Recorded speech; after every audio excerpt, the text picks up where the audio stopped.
تاسو ګورئ د کم وخت نه څومره علما هغه شهیدان کړی شو د دنیا نه لاړل کامیاب شو ناکام نه دي تلي کامیاب تلي دي خو مونږ له دا پکار دی چې مونږ استقامت وکړو مونږ په دین باندې استقامت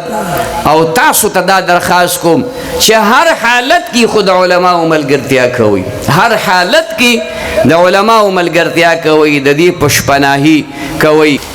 یو خبره درته وکم آخري بس هغه دا ده چې دا کوم دور روان دی نو دا یو امتحانی دور دی ازمیخ دی په دې علماو باندې طلباو باندې مدارسو باندې پټکو باندې ګیرو باندې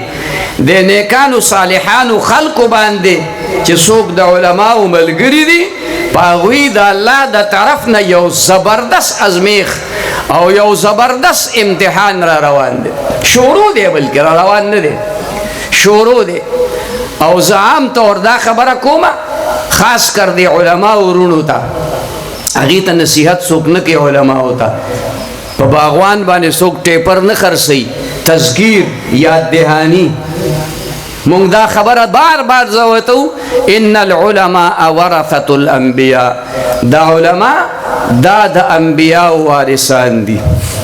نو یوازې په علم کې وارثان نه دي دا علم خاص په غپ نه حاصلېږي کنه دا علم د پاره خو خواري دي مسافري دي تکلیفونه دي ولګي دي تند دي امتحانات دي د کم وخت نه چې د علم ابتدا شوی ده نو تاسو وګورئ په جناب محمد رسول الله څومره تکالیف رااله صحابه کرامو باندې څومره تکالیف رااله نو چې زه ځان ته او بخت کرم مولوی صاحب ځان ته د پیغمبرانو وارث وی نو یوازې دا نه ده چې صرف علم دی او قال رسول الله ټیک ده هغه خو بنیادی سیز دی